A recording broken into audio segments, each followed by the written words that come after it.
Let's talk about this guy. His name is Sean Feucht. Sean Feucht. I had to say the name right because I'll show you a picture of this dude. There he is. That's Sean Feucht with the Weird Al hair. Sean Feucht, Feucht. It's pronounced Feucht, rhymes with exploit. For years now, he's kind of been in the spotlight because he's just a horrible person. And if you're not familiar with this dude, let me give you some recaps of what this guy has done. In 2020, he became kind of famous because he started holding these big concerts in the middle of COVID when there was no vaccine. And he would say, we're going to sing worship music. Sean Feucht is a musician. He's like, come to my concert in the public, in the open. We'll do it outside, but you can all cram in next to each other. No masks needed. And this is a headline that's not unfair. Jesus Christ super spreader?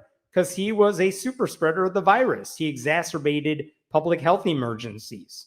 What else has he done? He has spoken at events.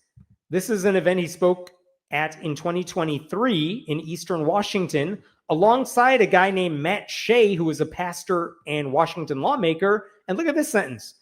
Feucht was joined on stage by Pastor Matt Shea, a former state lawmaker who was kicked out of the state Republican caucus. Republicans kicked him out after an independent investigation found him guilty of domestic terrorism. But whatever, Sean Feucht hangs out with a domestic terrorist because he's Christian. What else has he done? Remember this in the news? Like last week, Russell Brand was accused in a UK court of rape and sex assault charges. Well, guess what Sean Feucht did last week?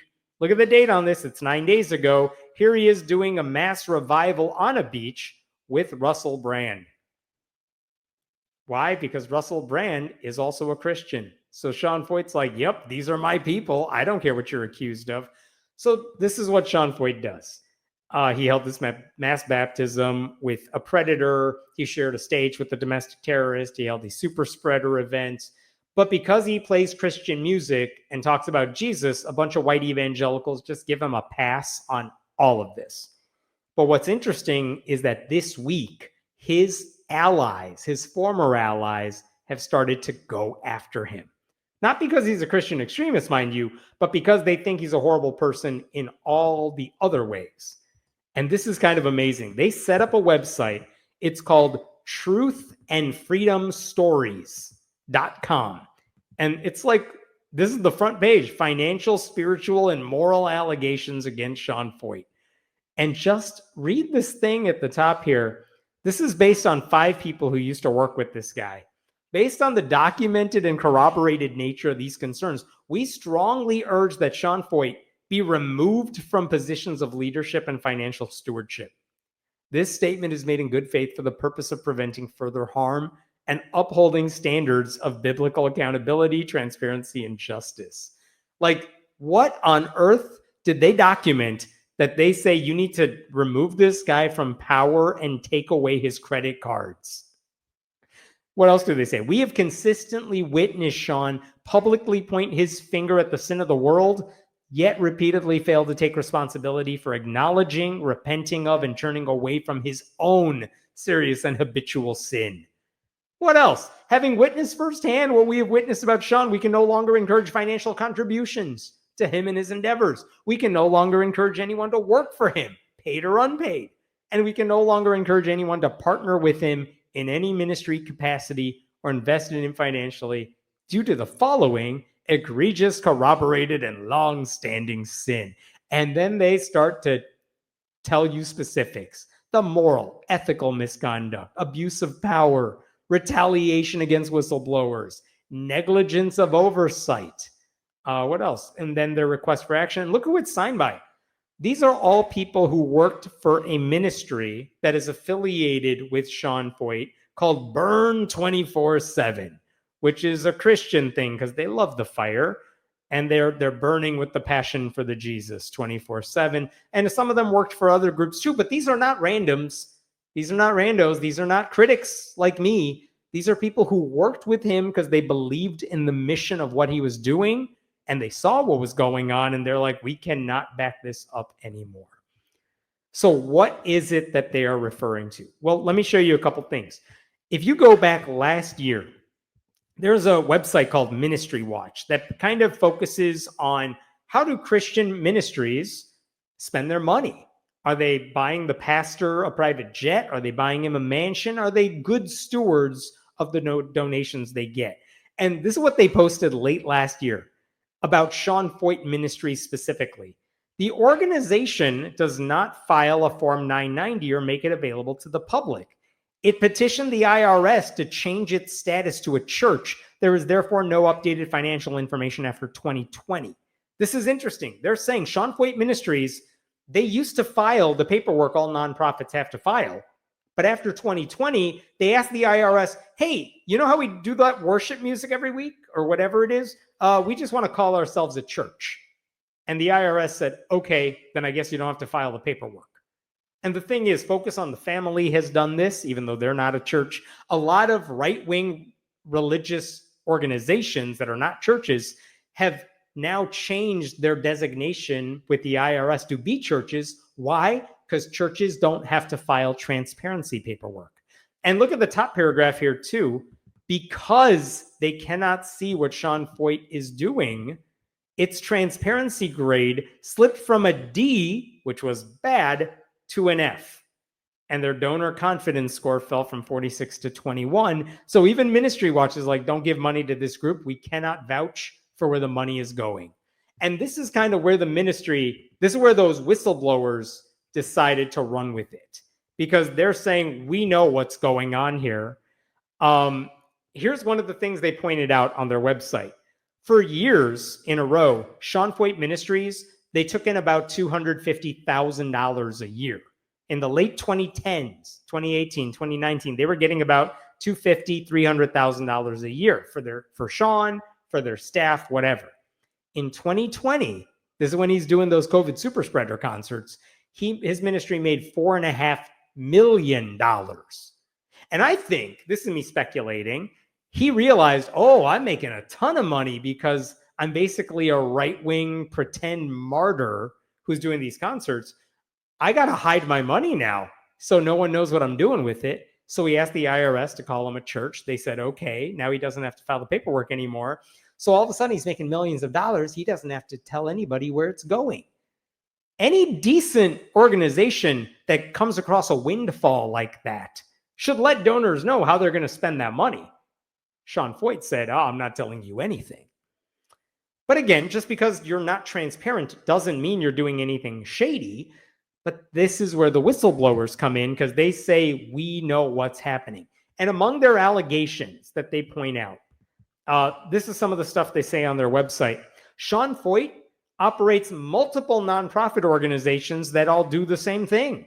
Like he has 4 ministries. He solicits money for all 4 of them. But like when he does his worship concert, that's a checkbox for all 4 of them. So like you're getting 4 different solicitations for the same thing. That's like me doing this YouTube live stream, but having 3 different cameras pointed at me. And on all 3 of them, I'm asking for money. It's like, you're triple dipping. You can't do that. That's unethical at the very least. They also say after he got that surge in revenue, he stopped reporting about his financials. It says the ministry owns properties, including multi-million-dollar parsonages. These are mansions in different parts of the country. They actually pointed out he has $1 million hunting lodge in Montana. What ministry purpose does that serve? Your guess is as good as mine. They said he personally owns at least 10 properties in California, Montana, and Pennsylvania. Numerous allegations of financial impropriety. Basically, he's treating his ministry's treasury like his personal slush fund. And then multiple testimonials from people who worked with him documenting patterns of spiritual, emotional, and psychological abuse. And they have documentation for all of this stuff, lots of anecdotal stuff, some paperwork to back this up. But they said he lies about how many volunteers work for his organization. He doesn't pay those volunteers even when they start to do work that really should be done by a staffer. So he treats them as employees, but then he doesn't pay them like employees. Former staffers mentioned that abuse from him. He exaggerates, they said, he exaggerates how many people come to his events and how many get baptized. He lies about what he needs money for. He pretends to be persecuted when even those whistleblowers are like, dude, you're not persecuted. You're treated the same as everyone else.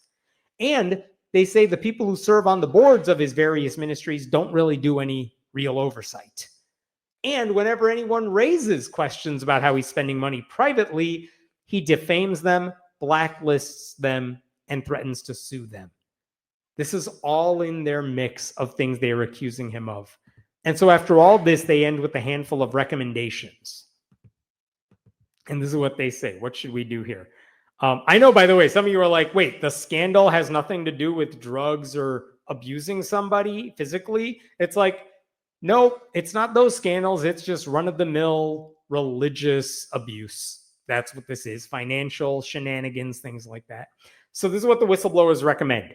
We want a formal investigation into the financial practices of his various ministries. We want to examine whether he's using these ministry funds appropriately when it comes to real estate acquisitions. We want the IRS to review the legitimacy of the church reclassification to a church granted in 2022. Investigate the potential private benefits that he's getting. Assess the compliance with laws when it comes to financial transactions and reporting. And we want evaluation of board oversight and governance practices.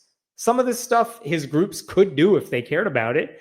But here's the thing, the IRS isn't going to do any of this. The IRS isn't doing anything right now. They're not auditing wealthy people who avoid paying their taxes. They're not investigating churches that tell you how to vote, even though that goes against their rules. So I don't think they're going to pay attention to this. But if the IRS doesn't do it, what's the point of saying any of this? And I think the big takeaway is for all the Christians who give money to Sean Feucht or who like Sean Feucht, they should know the people who work with him don't like this dude. And the people who work with him who know how the sausage is made is like, you should not give money to this guy because it's not going towards spreading the gospel like he says.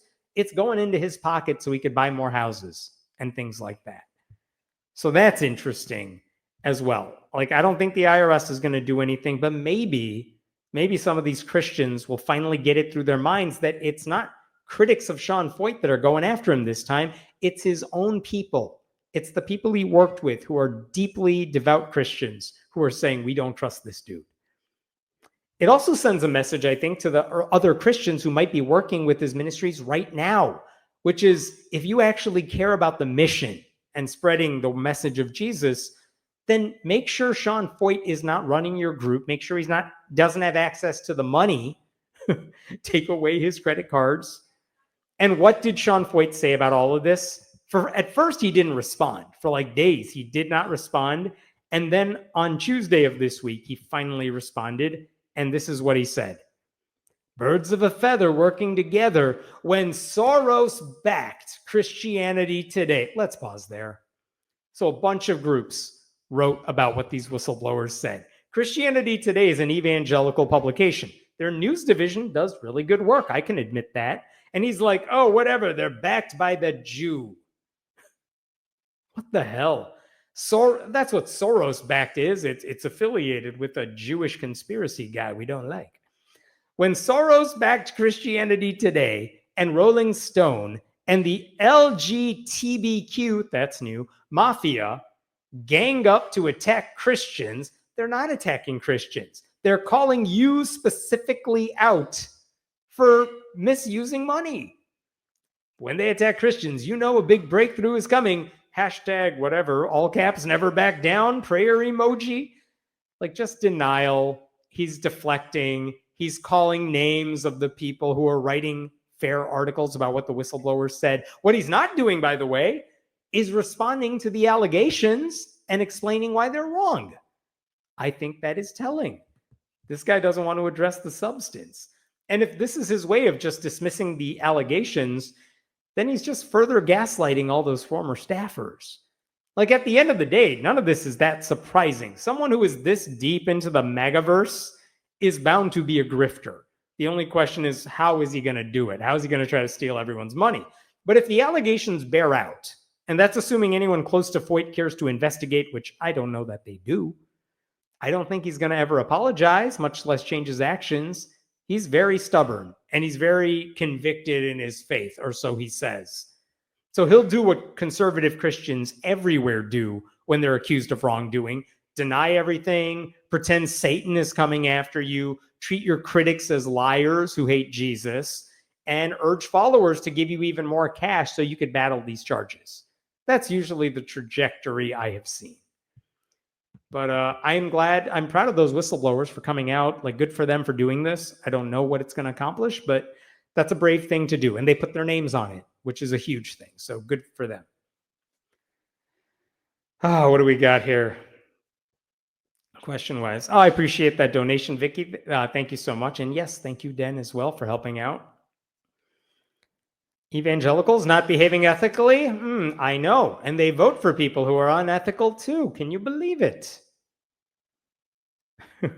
He should not have responded at all. He'd be better off. Yeah, I was wondering, like a day passed and he didn't respond except for one cryptic tweet that maybe was a response to it. And then the next day he went ahead and just blamed everybody for reporting on it, which is never a good sign.